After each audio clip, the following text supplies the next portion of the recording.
बिस्मिल्लाहिर्रहमानिर्रहीम। अस्सलाम वालेकुम। बखैर आप इसमें आतिफ वकास और ये लेक्चर नंबर 3 है इलेक्ट्रोस्टैटिक्स का। इसमें आज हम बात करेंगे इलेक्ट्रिक फील्ड के मुतालिक। इलेक्ट्रिक फील्ड की रिप्रेजेंटेशन को थोड़ा सा जल्दी डिस्कस कर लेंगे कि पॉजिटिव चार्ज की पॉइंट चार्ज की इलेक्ट्रिक फील्ड कैसे होती है, फिर नेगेटिव पॉइंट चार्ज की इलेक्ट्रिक फील्ड कैसे होती है, फिर अगर कोई डाईपोल हो तो उसकी फील्ड यानी रिप्रेजेंटेशन पॉइंट ऑफ व्यू से ज्योमेट्रिकली उनकी फील्ड कैसे रिप्रेजेंट करेंगे लाइंस के जरिए, थोड़ा सा इस पर बात करेंगे। फिर हम मैथमेटिकली इलेक्ट्रिक फील्ड इंटेंसिटी को डिस्कस करेंगे। इलेक्ट्रिक फील्ड इंटेंसिटी किसी पॉइंट चार्ज की वजह से या सेवरल पॉइंट चार्जेस की वजह से कैसे कैलकुलेट करेंगे। हम दो मुख्तलिफ पॉइंट चार्जेस के दरमियान नल पॉइंट्स के मुतालिक बात करेंगे और फिर हम इलेक्ट्रिक फील्ड और पोजीशन के दरमियान ग्राफ अंडरस्टैंड करेंगे।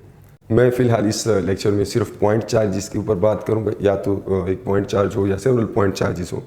और फिर नेक्स्ट लेक्चर में हम कंटिन्यूस चार्ज डिस्ट्रीब्यूशन की तरफ जाएंगे। उसमें हम पहले सरफेस चार्ज डेंसिटीज़ वगैरह डिस्कस करेंगे, फ्लक्स को अंडरस्टैंड करेंगे, फिर गॉस लॉ पढ़ेंगे और फिर कंटिन्यूस चार्ज डिस्ट्रीब्यूशंस के लिए इलेक्ट्रिक फील्ड कैलकुलेट करने के तरीके डिस्कस करेंगे। लेकिन इस लेक्चर में मैं सिर्फ पॉइंट चार्जेस या काउंटेबल पॉइंट चार्जेस की इलेक्ट्रिक फील्ड तक ही महदूद रहूँगा।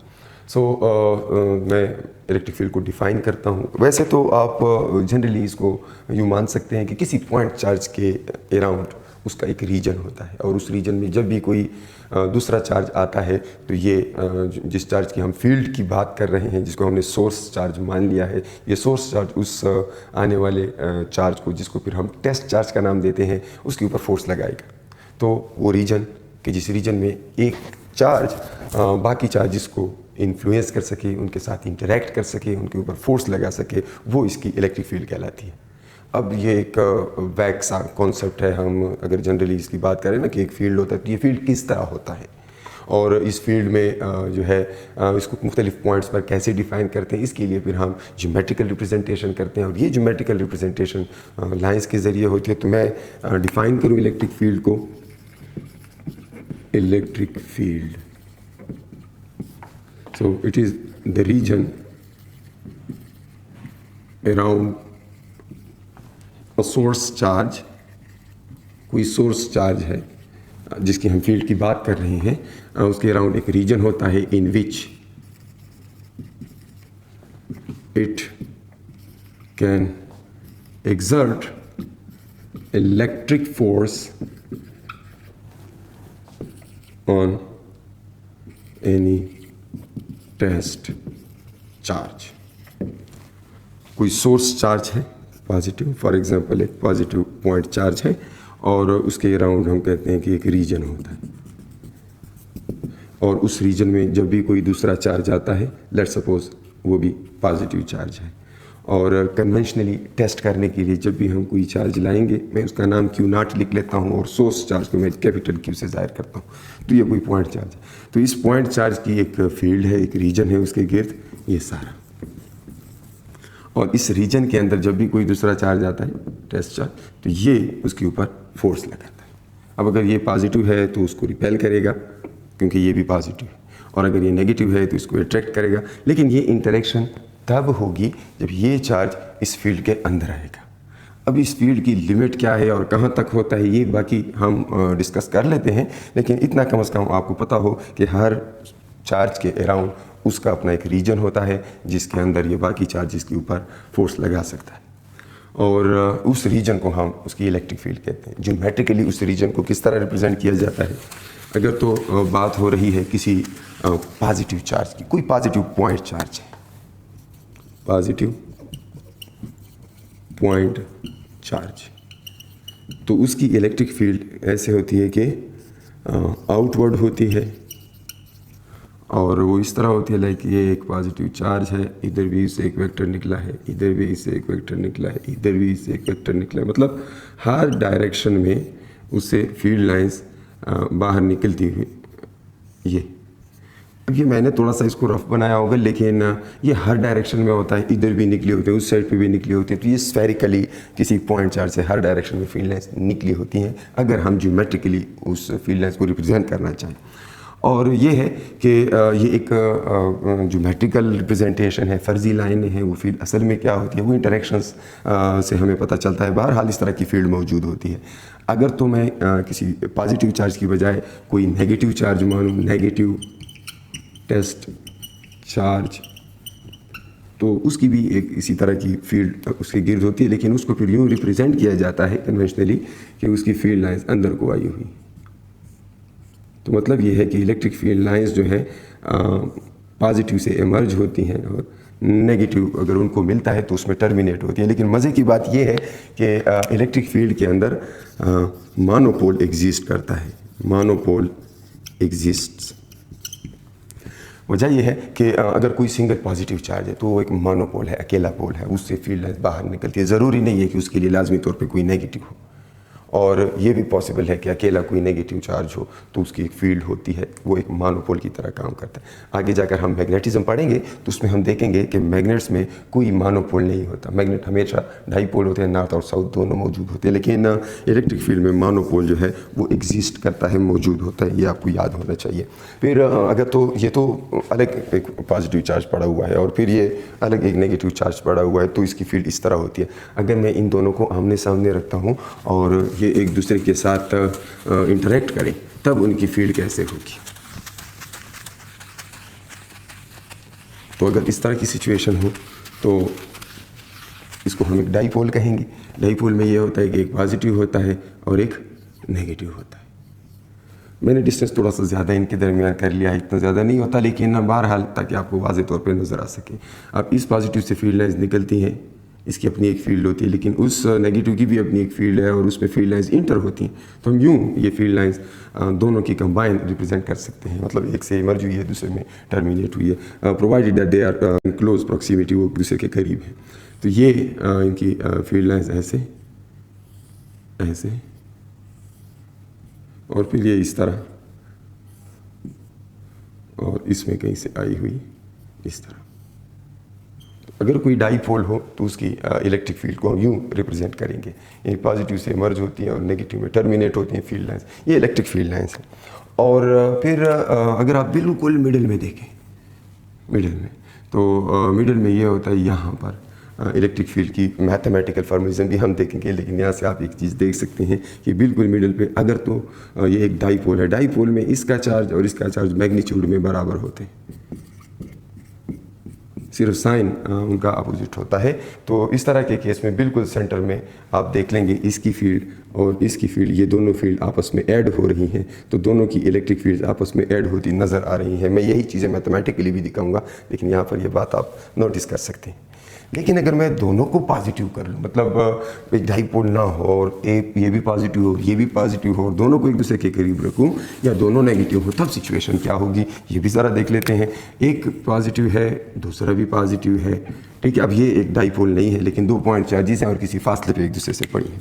अब इसकी इलेक्ट्रिक फील्ड लाइंस इधर नहीं जा सकती, इसकी इलेक्ट्रिक फील्ड लाइंस इधर नहीं जा सकती, क्योंकि यहाँ पे ये बात आपको बताता चलूँ कि electric field lines never intersect। Electric field lines vectors हैं, वेक्टर्स इंटरसेक्ट नहीं करते। Electric field lines obey superposition principle, वो इंटरसेक्ट नहीं करती बल्कि सुपरपोजिशन प्रिंसिपल ओबे करती हैं। सुपरपोजिशन प्रिंसिपल क्या होता है, यानी अगर किसी पॉइंट पर मुख्तलिफ फील्ड लाइंस आपस में मीट करती हैं तो वो क्रॉस होने की बजाय आपस में मिलकर एक सिंगल इलेक्ट्रिक फील्ड बनाती हैं, यानी they superpose, there is vector addition. ये 3 वेक्टर्स हैं, इस पॉइंट पे आपस में मिलते हैं, इनसे एक फील्ड ई बनती है, और इसी को सुपरपोजिशन प्रिंसिपल कहते हैं कि E1 + E2 + E3, यानी वेक्टोरियली वो तीनों फील्ड लाइंस आपस में ऐड होती हैं जितनी भी किसी पॉइंट पे आपस में मिलती हैं। तो इलेक्ट्रिक फील्ड लाइंस इंटरसेक्ट नहीं करती। अब इस बात की तरफ आते हैं 2 पॉजिटिव चार्जेस की फील्ड की तरफ। तो इसकी अगर आप फील्ड शो करना चाहेंगे तो ये ऐसे होगी, इसकी फील्ड ऐसे होगी, यानी दरमियान में इस पॉइंट के ऊपर कोई फील्ड नहीं होगी। ये फील्ड इधर जाना चाहेगी, इधर जाना चाहेगी, ये दोनों इक्वल डिस्टेंस अगर हो और इनका चार्ज का मैग्नीट्यूड भी सेम हो तो इस पॉइंट पे फील्ड मुकम्मल तौर पे 0 होगी, क्योंकि ये वेक्टर और ये वेक्टर आपस में एक दूसरे के नेगेटिव वेक्टर्स हैं, तो वो आपस में मिलकर नल वेक्टर देंगे, 0 देंगे। तो इस बात को आप लाइन से इस तरह शो कर सकते हैं। बाकी हर डायरेक्शन में उससे फील्ड लाइंस निकली हुई हैं, वो उसी तरह ही रहेंगी जैसे कि होती हैं पॉजिटिव चार्ज की। ठीक है। तो बाकी फील्ड लाइन्स वैसी की वैसी होती है, लेकिन इस चार्ज की और इस चार्ज की फील्ड लाइन्स आपस में इंटरसेक्ट नहीं कर सकती, दरमियान में वो कैंसिल आउट होंगी, तो मिड पॉइंट पे वो ज़ीरो होंगी। ये बात मैथमेटिकली भी हम चेक करेंगे। तो आई होप आपने इलेक्ट्रिक फील्ड की रिप्रेजेंटेशन थोड़ी बहुत अंडरस्टैंड कर ली। इसके मतलब कुछ और भी बातें करता हूँ। ये तो पॉइंट चार्जेस की थी। इसमें यह है कि अगर हमने फील्ड को स्ट्रॉन्ग शो करना है, कहीं पे फील्ड स्ट्रांग हो तो फिर वहाँ पर ये फील्ड लाइंस आपस में करीब करीब होती हैं, और कहीं पर फील्ड वीक हो तो ये फील्ड लाइंस आपस में दूर दूर होती है। लाइक ये एक सोर्स चार्ज है और इसकी फील्ड लाइंस अगर इसके करीब देखें ना, ये इधर गई है, ये फील्ड लाइन इधर गई है, ये इधर है, तो इस तरह से मैं ये फील्ड लाइंस अगर ड्रा कर लूँ तो आप देख सकते हैं कि इस चार्ज के जितना मैं करीब हूँ वहाँ पर फील्ड स्ट्रॉन्ग है, ये लाइंस आपस में करीब करीब है, लेकिन दूर जाता हूँ तो वो लाइंस आपस में दूर दूर हो जाते हैं। तो इसका मतलब ये है कि स्ट्रॉन्ग फील्ड जो है अगर हम शो करना चाहें, ये तो पॉजिटिव चार्ज है, पॉइंट चार्ज है, उसकी फील्ड है, तो उसके करीब स्ट्रांग है, दूर वीक है। तो ग्राफिकली यानी लाइंस के ज़रिए हम इसको इस तरह शो करते हैं कि वो फील्ड लाइंस थोड़ी सी दूर दूर होती हैं। जबकि अगर हम फॉर एग्जांपल एक प्लेट ऑफ चार्जेस है, मतलब एक पूरी शीट है चार्जेस की, तो उस शीट की फील्ड कैसे होगी, मतलब तो उसकी फील्ड लाइंस को फिर हम यूँ शो करते हैं कि वो पैरेलल होती हैं एक दूसरे की। तो अगर फील्ड लाइंस जो है आपस में पैरेलल हो तो वो एक यूनिफॉर्म फील्ड को रिप्रेजेंट करती है। तो ये पॉइंट ज़रा मैं यहाँ पर थोड़ा सा क्लियर बनाता हूँ। ये एक फॉर एग्जांपल प्लेट है और ये एक दूसरी प्लेट है और इनके दरमियान मैं इलेक्ट्रिक फील्ड दिखाना चाहता हूँ। तो ये पॉजिटिव प्लेट है लेट्स सपोज, और पॉजिटिव से फील्ड लाइंस नीचे आती दिखाई देंगी नेगेटिव की तरफ। देखें ये, अब इनके दरमियान मैंने डिस्टेंस सेम रखा है, कोशिश की है कि सेम रखूं। तो अगर तो यूनिफॉर्म फील्ड है, यूनिफॉर्म फील्ड में जो है याद रखें कि लाइंस आर इक्वली स्पेस्ड, कि दो लाइंस के दरमियान डिस्टेंस एक जितना हो। फिर दूसरी बात यह है कि स्ट्रॉन्ग फील्ड कैसे होगी। So close lines represent strong field, ये पहले भी मैं आपको बता चुका हूँ पॉइंट चार्ज के हवाले से। तो अगर ये फील्ड लाइंस आपस में करीब करीब है, मतलब दरमियान में और लाइंस भी मैं ड्रा कर लूँ, तो इसका मतलब है कि ये बड़ी स्ट्रॉन्ग फील्ड है, तो ये स्ट्रॉन्ग फील्ड को शो करेगा। और किनारों पे अगर तो ये इनफाइनाइट शीट्स हैं, मतलब हमें एंड मालूम नहीं है कि पॉजिटिव कितना है और नेगेटिव कितना है, फिर तो सारे स्ट्रेट होंगे। लेकिन अगर तो इस तरह नहीं है, इस साइड पे ये ख़त्म हो गई है ये शीट्स, तो फिर आखिरी वाली जो है वो थोड़ी सी ऐसी टेढ़ी होती हैं और ऐसे, और इसको हम कहते हैं फ्रिंजिंग इफेक्ट। और इससे ये अंदाज़ा होता है कि जो दरमियान वाली है ये इस साइड वाली फील्ड और इस साइड वाली जो फील्ड लाइन है, इन दोनों के दरमियान ख़ुद को स्ट्रेट रखती है और ये पैरेलल फील्ड लाइंस है। और ये नॉन यूनिफॉर्म फील्ड को रिप्रेजेंट करती है किनारों में। दरमियान में फील्ड यूनिफॉर्म है, किनारों पे थोड़ा सा नॉन यूनिफॉर्म है, ठीक है। और कुछ लोग इलेक्ट्रिक फील्ड को इस तरह डिफ़ाइन करते हैं कि the direction in which a positive test charge will accelerate is the direction of field, electric field। यानी इलेक्ट्रिक फील्ड की डायरेक्शन बताने के लिए, मैं इसको थोड़ा सा मिटा देता हूँ। इलेक्ट्रिक फील्ड की डायरेक्शन बताने के लिए क्या करते हैं, कहते हैं जी फॉर एग्जांपल ये कोई टेस्ट चार्ज है और उसको हमने किसी फील्ड के अंदर रखा है, और अब फील्ड जो है इस डायरेक्शन में है या किस डायरेक्शन में, तो अगर ये फील्ड जो है इस पॉजिटिव चार्ज को राइट साइड पे एक्सेलरेट करेगी तो हमें पता चलेगा कि फील्ड इस डायरेक्शन में है। और अगर इस पॉजिटिव चार्ज को किसी और डायरेक्शन में एक्सेलरेट होता देखते तो हम वही इज्यूम करते कि फील्ड भी उसी डायरेक्शन में है। तो पॉजिटिव चार्ज टेस्ट चार्ज से हमें फील्ड की डायरेक्शन का पता चलता है। लेकिन यहाँ पे ये बात भी ख़ास तौर पे बताता चलूँ कि चूँकि जब भी किसी पॉजिटिव चार्ज को, किसी टेस्ट चार्ज को इलेक्ट्रिक फील्ड में रखेंगे तो वो हमेशा रेक्टिलिनियर मोशन करेगा, रेक्टिलिनियर मोशन करेगा। तो अगर तो कहीं पर फील्ड इस तरह हो, लाइक जैसे अभी मैंने पिछली एग्जांपल में बताया कि किनारों पे बल्जिंग हुई होती है और फील्ड थोड़ी सी ऐसे जो है टेढ़ी होती है, स्ट्रेट नहीं होती है, कर्लिंग इफेक्ट होता है, तो ऐसी सूरत में अगर फील्ड चाहे ऐसे भी हो तब भी वो किसी टेस्ट चार्ज के ऊपर जब भी फोर्स लगाएगी तो वो टेस्ट चार्ज इस फील्ड के टेंजेंशियली स्ट्रेट लाइन में मूव करेगा। ऐसे नहीं है कि वो इस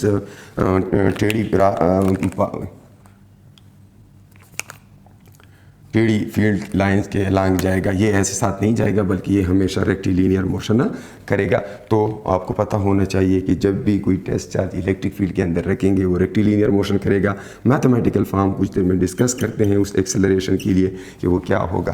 तो ये तो फील्ड लाइंस के मुतालिक कुछ ज़रूरी बातें थी। अब हम चलते हैं मैथमेटिकल डिस्कशंस की तरफ कि इलेक्ट्रिक फील्ड की इंटेंसिटी क्या होती है, जिसका मैग्नीट्यूड मैं कहता हूँ Q है। तो Q और Q नॉट ये दो चार्जेस हैं। अब ये सोर्स चार्ज है, क्या है, सोर्स चार्ज, और ये टेस्ट चार्ज है।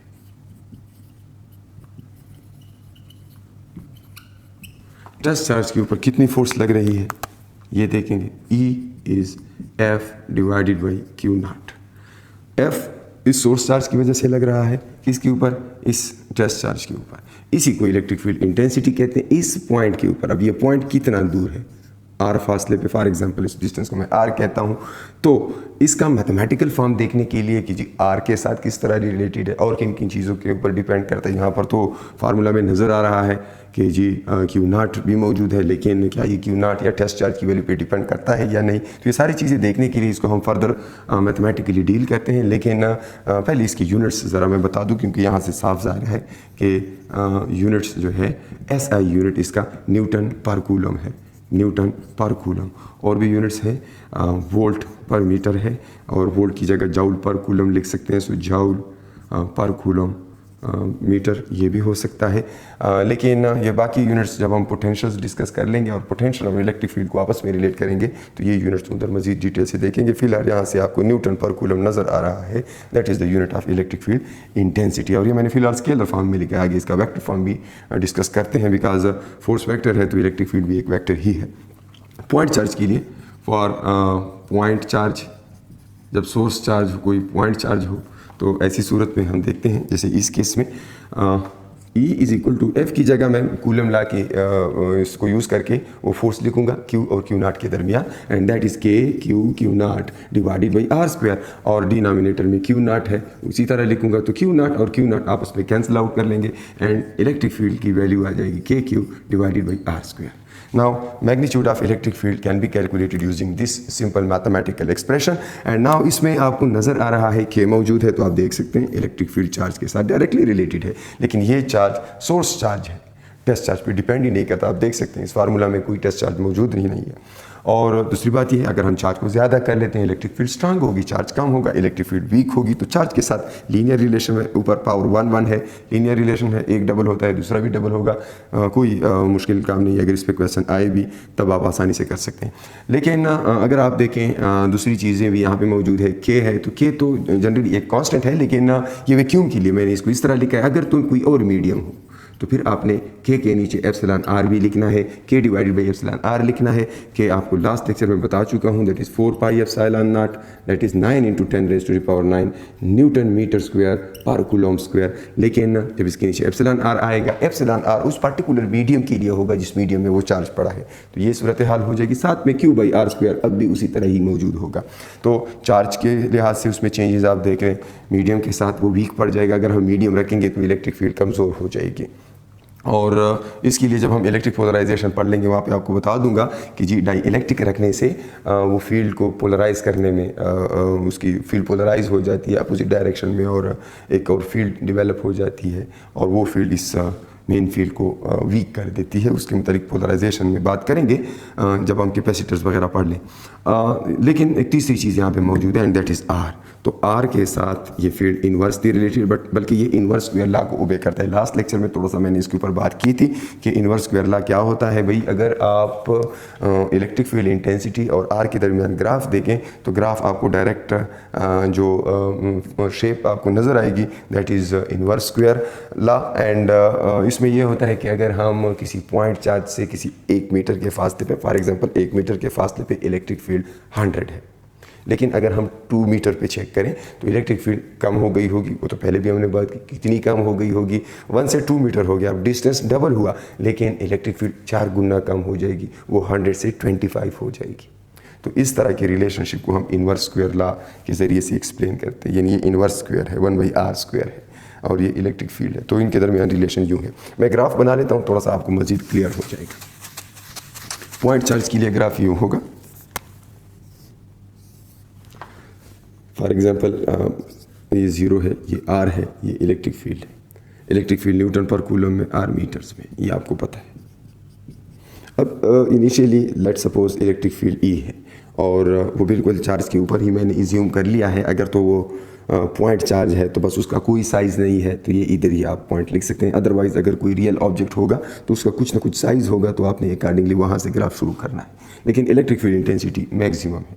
अब जो हम डिस्टेंस चेंज करते जाते हैं, इलेक्ट्रिक फील्ड इंटेंसिटी कम होती जाती है, कम होती जाती है, कम होती जाती है, और यूँ इस तरह का एक ग्राफ हमें मिलता है। और ये ग्राफ जो है, ये ग्राफ ये इन्वर्स स्क्वायर लॉ को शो करता है, इन्वर्स स्क्वायर रिलेशन को शो करता है। ये इस लाइन को टच कभी नहीं करेगा और इस पे भी बात करता हूँ, लेकिन चूँकि वजह ये इस लाइन को कभी भी टच नहीं करेगा, ठीक है। ये ग्राफ ये इस तरह बनाए कि इसको टच ना करे, ठीक है। और यहाँ से आपको पता चलता है कि it is related to inverse square of radius. और ये क्यों 0 को टच नहीं करेगा, चूँकि लॉन्ग रेंज है। इलेक्ट्रिक फोर्स जो है वो लॉन्ग रेंज है। नेचर में 4 फोर्सेस हैं, 2 लॉन्ग फोर्सेस हैं, 2 शॉर्ट फोर्सेस हैं, मतलब लॉन्ग रेंज है, 2 शॉर्ट रेंज है। लॉन्ग रेंज वाली जो है इलेक्ट्रिक फोर्स है और ग्रेविटेशनल फोर्स है, और शॉर्ट रेंज में स्ट्रॉन्ग न्यूक्लियर है और वीक न्यूक्लियर है। लॉन्ग रेंज में ये होता है कि आर की वैल्यू जितनी भी ज़्यादा करें, किसी भी पॉइंट पर आपको 0 नहीं मिलेगा। आप आर को मिलियन लिखें, 10,000 लिखें, 100 लिखें, कोई भी इसकी वैल्यू पुट करें, ई की कोई ना कोई वैल्यू आएगी। हाँ, इफेक्टिवली वो 0 हो जाता है। ख़ास रेंज से बढ़ जाने पे वो एक्सपेरिमेंटली या प्रैक्टिकली इतना नहीं रहता कि जिसको कंसीडर किया जा सके, तो इसलिए वो कम बेशक होता है, लेकिन थियोरेटिकली कंसेप्चुअली वो कहीं पे भी 0 नहीं हो सकता, ये आपको पता होना चाहिए। तो ये इन्वर्स स्क्वायर लॉ है। और फिर अगर हम वो कहते डिस्टेंस डबल किया तो उसको क्या हो जाएगा, जो है फील्ड क्या हो जाएगी, तो आपने अकॉर्डिंगली बताना है। डिस्टेंस हाफ किया तो फिर फील्ड क्या हो जाएगी। तो इस तरह के क्वेश्चंस आपके सामने आ सकते हैं। ये एक पॉइंट चार्ज की वजह से है। अब अगर हमारे पास ये ग्राफ इस तरह हो, r की बजाय 1/r² के साथ ग्राफ हो, तो 1/r² के साथ ये ग्राफ इस तरह होगा। अगर यहाँ पर 1/r² लिखिए डायरेक्ट, मतलब r है, फॉर एग्जांपल r1 है तो 1/r² भी 1 है, फिर r2 है तो 1/r² जो है 1/4 है, लाइक 1/2 का स्क्वायर है। तो यहाँ पर 0.025 लिखेंगे। इस तरह अगर वैल्यूज लिखे तो आपको स्ट्रेट लाइन मिलेगी। ये आप चेक कर सकते हैं। और फिर अगर तो मज़ीद ग्राफ देखें, लाइक ये तो पॉइंट चार्ज का था ना, कभी कभी स्फेयर ऑफ चार्जेस होता है, मतलब एक स्फेयर है, एक शेल है चार्जेस का। तो फिर वो हम आगे जाकर कंटिन्यूस चार्ज डिस्ट्रीब्यूशन भी देखेंगे, लेकिन थोड़ा सा यहाँ पे बताता चलूँ कि अगर कोई शेल है, कंडक्टिंग शेल है, जिसके अंदर फील्ड 0 होती है, तो फिर उसमें फील्ड जो है उसकी सरफेस पे होती है। तो यहाँ से हम ग्राफ स्टार्ट करते हैं, यहाँ से ये उसका रेडियस है उस शेल का, और उस शेल से बाहर जो है उसकी सरफेस पे फील्ड जो है ई होती है, और फिर अकॉर्डिंगली ग्राफ ऐसे किया होता है। तो वहाँ पे ये होता है कि ग्राफ बिल्कुल इस जगह से स्टार्ट नहीं होता किसी शेल के लिए, बल्कि उसके रेडियस से स्टार्ट होता है। और पोटेंशियल का ग्राफ डिफरेंट होता है। यहाँ पे कोई लाइन वाइन नहीं होती, यहाँ पे फील्ड 0 होती है इनिशियली, अंदर इलेक्ट्रिक फील्ड 0 होती है किसी कंडक्टिव शेल के अंदर। वो गॉस लॉ में अंडरस्टैंड करेंगे, लेकिन थोड़ा सा ग्राफ के मुताबिक बताना चाह रहा था कि अगर आप ऐसा ग्राफ देखें ना, तो वो पॉइंट चार्ज के लिए नहीं होगा, शेल ऑफ चार्जेस के लिए होगा। फिर सेवरल पॉइंट चार्जेस के लिए हम इलेक्ट्रिक फील्ड कैसे कैलकुलेट करते हैं। फॉर सेवरल पॉइंट चार्जेस, और ये मैं काउंटेबल की बात कर रहा हूँ, डिस्क्रीट चार्जेस की बात कर रहा हूँ, कंटिन्यूस डिस्ट्रीब्यूशन की बात नहीं कर रहा हूँ। वो फिर हम गॉस लॉ के बाद अंडरस्टैंड करेंगे। इसमें for example several point charges है, तो फिर हम सुपरपोजिशन प्रिंसिपल यूज़ करेंगे जितने भी, ठीक है। लेकिन MDCAT वगैरह के टेस्टों में ज़्यादा नहीं देंगे। हो सकता है वो 2 पॉइंट चार्जेस का कह दे ज़्यादा से ज़्यादा, या कोई इक्विलेटरल ट्राइंगल इस तरह और उसमें आपको कह दें कि जी उसके सेंटर पे किसी पॉइंट पे हमने इलेक्ट्रिक फील्ड इंटेंसिटी कैलकुलेट करनी है और हर कॉर्नर पे एक चार्ज पड़ा हुआ है, तो आपने क्या करना है, यहाँ से इलेक्ट्रिक फील्ड आएगी, यहाँ से इलेक्ट्रिक फील्ड आएगी, यहाँ से इलेक्ट्रिक फील्ड आएगी। तो अगर तो हर जगह से एक जैसी फील्ड आती है तो हो सकता है यहाँ पर नेट टोटल इफेक्ट ज़ीरो हो जाए। ये आप चेक कर सकते हैं इक्विलेटरल ट्रायंगल के केस में। अगर तो सारे पॉजिटिव और सेम मैग्नीट्यूड के चार्जेस हैं तो दरमियान में फील्ड ज़ीरो हो सकती है। या फिर अगर वो कह दें कि जी एक पॉजिटिव चार्ज है और दूसरा उसी मैग्नीट्यूड का पॉजिटिव चार्ज है और बिल्कुल उनके सेंटर में आप बताएं कि इलेक्ट्रिक फील्ड इंटेंसिटी क्या होगी, तो ऐसी सूरत में भी once again superposition principle use होता है। इधर से एक वेक्टर आएगा, इधर से एक वेक्टर आएगा, दोनों वेक्टर सेम मैग्नीट्यूड के होंगे, अपोजिट डायरेक्शन में होंगे, इफेक्ट ज़ीरो होगा। मैथमेटिकली हम 2 पॉइंट चार्जेस का देखते हैं और उसको थोड़ा सा फर्दर चेक करते हैं उस पर कैसे क्वेश्चन बन सकते हैं। सो फॉर 2 पॉइंट चार्जेस,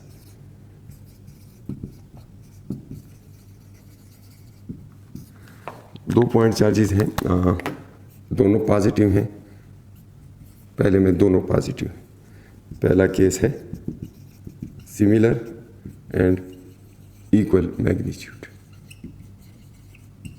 ठीक है, 2 चार्जेस हैं। तो मिडल पे क्या होगा, इलेक्ट्रिक फील्ड इंटेंसिटी, ये चार्ज 1 है, ये चार्ज 2 है, इसकी वजह से जो यहाँ पे इलेक्ट्रिक फील्ड होगी वो E1 होगी and that would B K1 divided by R1 square. ये R1 से उस जगह तक का डिस्टेंस है। यहाँ से जो फील्ड लाइंस आएगी उसकी इंटेंसिटी E2 की वजह से जो इंटेंसिटी होगी that would be KQ2 divided by R2 square. इन दोनों को ऐड करना है। ऐड इसलिए करना है, इन दोनों को अब सब्ट्रैक्ट करना है। सब्ट्रैक्ट क्यों करना है, एक राइट पे है दूसरा लेफ्ट पे है, तो अपोजिट डायरेक्शन में, तो एक का यूनिट वेक्टर R है दूसरे का -R है। Q1 और Q2 मैग्नीट्यूड भी सेम है, मैंने यहाँ पे लिखा है इक्वल मैग्नीट्यूड, और बिल्कुल मिडल पे बात कर रहा हूँ, R1 और R2 दोनों सेम है। तो अगर आप इन दोनों को सब्ट्रैक्ट करेंगे तो आपको ज़ीरो मिलेगा। इलेक्ट्रिक फील्ड बिल्कुल मिडल में जो है, टोटल इलेक्ट्रिक फील्ड जो है that would be zero. It would be a zero vector, obviously vectors का सम भी एक वेक्टर होता है, लेकिन मिड पे ज़ीरो होगा। लेकिन अगर किसी और पॉइंट पे आपने चेक करना है तो अकॉर्डिंगली फिर आपने इन दोनों का वेक्टर सम लेना है, R1 और R2 को भी आपने जहन में रखना है, अकॉर्डिंगली कैलकुलेट करना है, ये आपको याद हो। अगर वो अपोजिटली चार्ज है, मतलब यहाँ पे नेगेटिव कर लो, ये यहाँ पे लिखूँगा डिसिमिलर है, एक मतलब डिसिमिलर है, एक पॉजिटिव है एक नेगेटिव है, तो मिडल पे क्या होगा, मिडल पे ये होगा कि एक की इलेक्ट्रिक फील्ड राइट को होगी तो दूसरे की भी राइट को होगी, पॉजिटिव से बाहर होती है नेगेटिव के अंदर होती है। तो यहाँ पर E1 जो है KQ/R square, R unit vector, और E2 वुड भी KQ/R स्क्वायर, और वो भी R यूनिट वेक्टर है, तो दोनों आपस में ऐड हो जाएंगे। तो E जो है that would be twice KQ/R square R unit vector, तो इसका डबल हो जाएगा। तो इस तरह एक पॉजिटिव है और एक नेगेटिव है, लेकिन इनके मैग्नीट्यूड एक जैसे हैं। लेकिन अगर मैग्नीट्यूड एक जैसे नहीं है, अनइक्वल मैग्नीट्यूड है,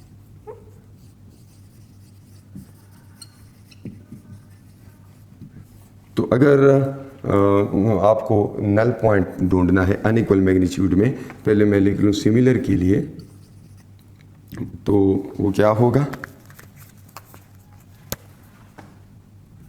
नल पॉइंट यानी वो पॉइंट जहाँ पर इलेक्ट्रिक फील्ड ज़ीरो होती है, is near the smaller charge. So एक बड़ा है और एक छोटा है, 2 चार्जेस हैं, एक का मैग्नीट्यूड ज़्यादा एक का कम, मैंने साइज से सिर्फ ऐसा शो किया है। तो जो नल पॉइंट होगा वो स्मॉलर के करीब होगा।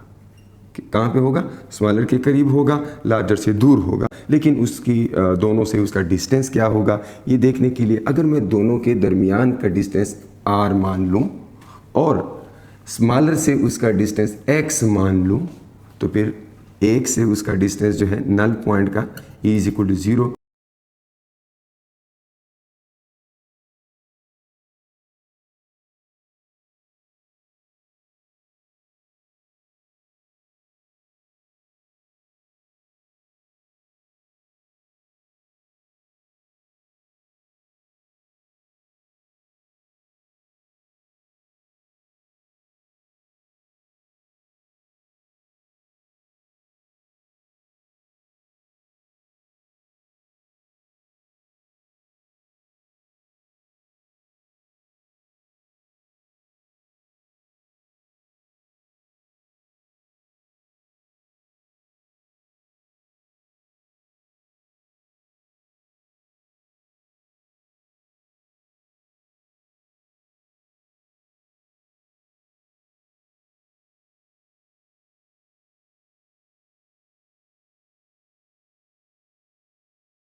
और एक दूसरा चार्ज जो है ये 2 माइक्रोकूलम का मैं एज्यूम कर लेता हूँ, और मैं चाहता हूँ कि इन दोनों के दरमियान नल पॉइंट फाइंड करूँ। इन दोनों के दरमियान डिस्टेंस जो है that is 1 metre for instance, ये 1 मीटर है। तो नल पॉइंट किधर होगा? अब देखें, सिंपल सा फार्मूला है।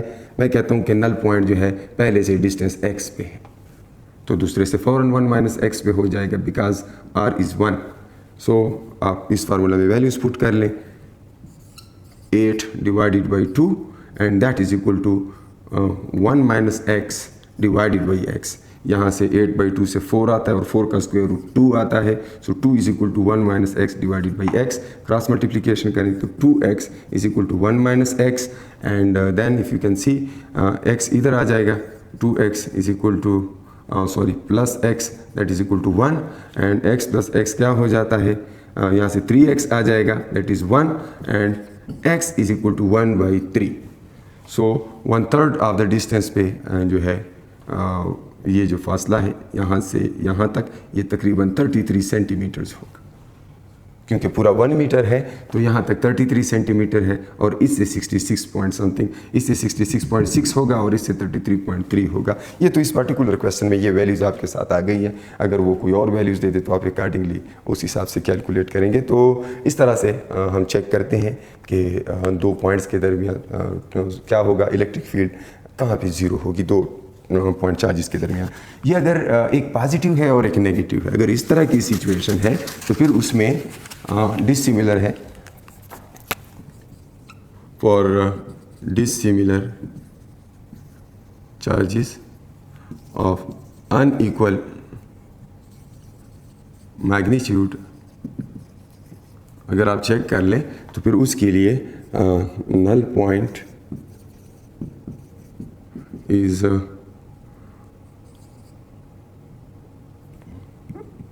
near the smaller charge